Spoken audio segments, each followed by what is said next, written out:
Welcome to McPlum, simple solutions served daily. In this video, I will show how to make cream paua NZ. Begin by preparing and cleaning paua, then gently simmer to tenderize the meat until just cooked. Combine chopped paua with cream, butter, lemon juice, and seasoning in a bowl. Chill the mixture for flavors to meld, then taste and adjust salt and pepper.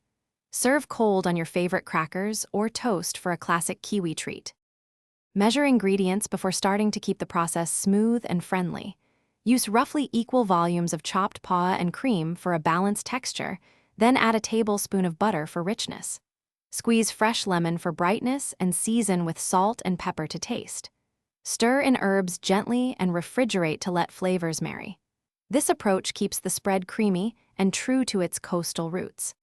Cook paua only until it becomes tender, then cool completely before chopping to keep the right bite and texture.